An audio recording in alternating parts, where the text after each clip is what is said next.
Welcome everyone to another great video. We're talking about how to retire comfortably. How much money do you need? You're in Canada, you want $5,000 a month. How big of a savings pot do you need? We're going to go through a couple of examples answering that question at various budget levels. Before we get too deep though, Kevin, we have to tell the folks there is really no magic number. No one size fits all. That's exactly it. I mean, basically, you've got to figure out what you want to do, and each person's different, so it's an individual sort of scenario that you're looking for. So whether or not that magic number is $2 million depends on what your needs are, right? If you're looking at a certain amount per month, maybe you need $500,000, you don't need the $2 million. So each person's an individual. We have to make sure that you know that, so there is no special formula to say, oh, you've got the $1.3 million, you can now retire. Yeah, and we're going to give you some examples. We're working in inflation, so there's going to be lots of detail here, but you have to keep that in mind. That's right. There's no one size fits all. We have many clients retired that have less than $1 million. We have some that have multiple millions because they have really high targets. No right, no wrong. It's really about fit. So use that as a context for our discussion. That's right. Start with the example here. We got John and Jane Sample because we're very original with our names. They're both 65. They want to retire right away at 65. There's CPP, OAS. We'll just assume combined they have 2,200. Right. We're not going to get into all the nuance here. We have a full webinar on CPP, OAS. We'll link to that somewhere up here. So if you want all those details, click on that. We're going to gloss over CPP and OAS to talk more about how much savings you need. But before we go too deep, we need to know the sources of retirement income. Yeah, and that's the biggest one, right? Like, where are you getting all this money from? Obviously, as we just mentioned to you beforehand, we're going to use CPP and OAS. Some of it, your government-provided scenario. That's the orange block there. Maybe you have an employer pension. For our assumption, we're not going to define benefits, probably a defined contribution you're dealing with. It's more common. Exactly. And then there's also your personal savings that you put away. What you've got in RSPs, what you may have in a TFSA or your non-registered account. All those are basically the nutshell that you're going to be using to draw from the money that you're going to need in retirement. And that's what we're trying to solve for here. So, all right, I want $5,000 a month in retirement. How much savings do I need? There's going to be a little bit of pension, of course, but how much do I have to put aside to get to that target? The assumptions here, and this is key, we'll go through them together. We're assuming in our example, John and Jane are retiring at 65, and they're 65 right now. So they're at retirement. They get the number. We're going to assume 30 years, so living to 95. That's not exaggerant. I think that's a safe assumption. We're assuming inflation, 2.5%. No, inflation's been higher recently, but this is 2.5% per year over a 30-year window. Which is more realistic. Yeah, more realistic. We're looking at pre-tax targets of $5,000 before tax. So $5,000 before tax, probably with $4,000 in your pocket per month after tax. But that's the target, pre-tax targets. Rate of return, you have to keep it low when you're doing it. Yeah, you're making an assumption. You don't want to assume you get 10% and then you only get 8 and your whole plan's off target. You're really done. We're assuming you get 4.5. So think about that. Inflation 2.5, and we're assuming 4.5 gain. So yeah, it's a 2% that you're getting overall net above whatever's sitting there. Realistic numbers here. We know this is very achievable, so we're going to provide a realistic scenario, and there's also a few other details there. Yeah, exactly. I mean, basically, like we're assuming no estate goal. So basically, what we're dealing with John and Jane, everything is going out the door. No defined benefit plan, as we said. Their savings account, working pension, whatever they've got for cash wise, we're adding that all together.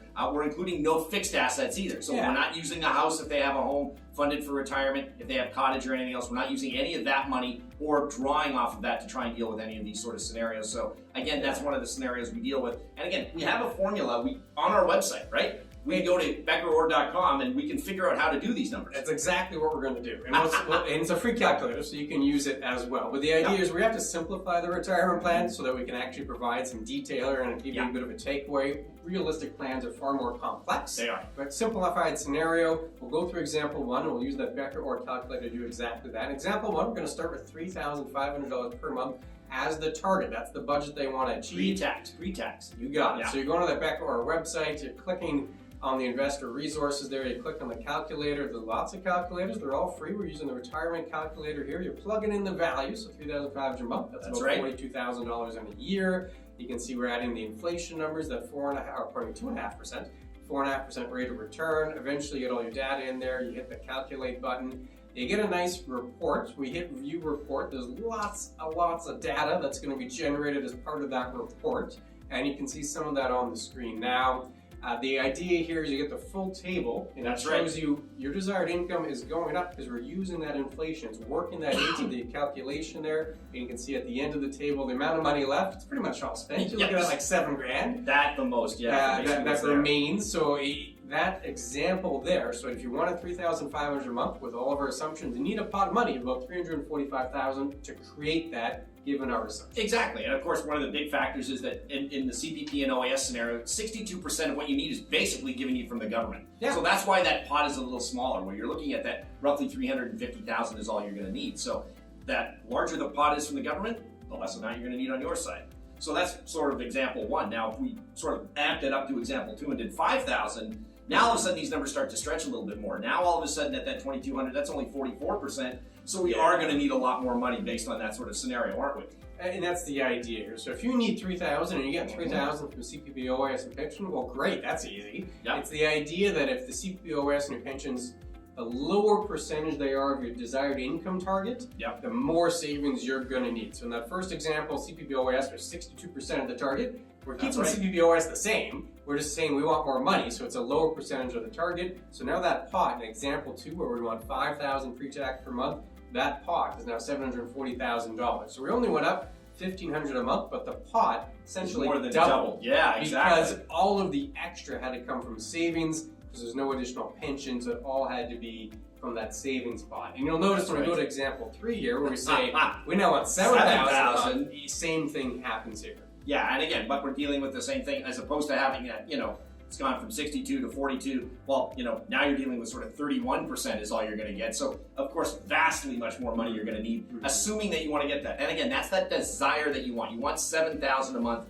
pre-tax to be able to deal with this. All of a sudden, your numbers are going to have to go up. And as we can see, it doesn't double again, but it does go up by almost 50% to, that 1.27 million, which is a big number to sort of have and go from there. So just remember those assumptions. Basically, as you get more and more money that you want, there's only a set amount you're going to get from the government, and after that, you're going to have to be able to supply what these numbers are. Yeah, and high-level examples meant to give you a kind of a takeaway here. You're going to need a more detailed plan. If you have questions on your detailed plan or any of these examples, visit us, chatwithclintonkevin.com. You're already on the website using the calculator. There's a different button there for chatwithclintonkevin.com. Go to that one, fill in the form.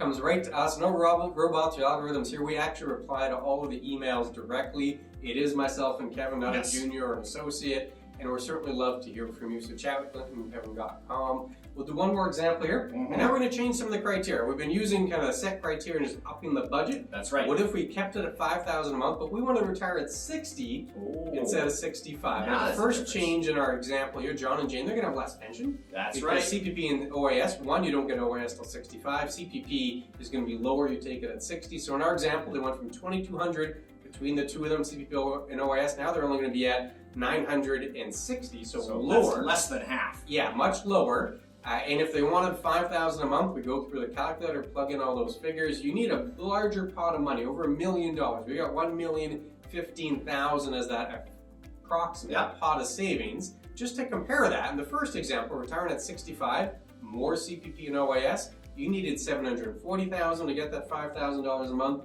You retired at 60, lower CPP OAS, longer window, you now need over $1 million. So you can see the big difference there. Well, exactly, and that's going to have a very big bearing on whether or not you're retiring early or not. I mean, these are big factors you have to consider because, if you're sitting at that $750,000 mark and you're thinking, well, I'd like to retire, well, if you're looking at $5,000 a month, basically what the plan is saying is that you're not going to be able to get to that 95 age bracket. But if you want to go at 60, either you have to adjust down what you want to get, or you're going to have to wait those extra 5 years to be able to deal with it so that you'll leave nothing at the end of the day. And these are big assumptions that you really need to realize. So this gives you a basics about it, but we're more than happy to help you out with that scenario going forward. Yeah, and a few of the key considerations here. We went through 4 different examples. I'm sure you have that pot of money you require changes based on your budget and a few other factors there. Some of the key takeaways, first one is that budget's key. That's right, you need to know that. That's important. Yeah, we're throwing out random numbers here to give you an idea. You really need to know how much you spend. That's going to really determine how much you need to save. And use your current lifestyle as an example. Likely your spending pattern will change throughout retirement. It's perfectly normal, that's okay. But as a starting figure,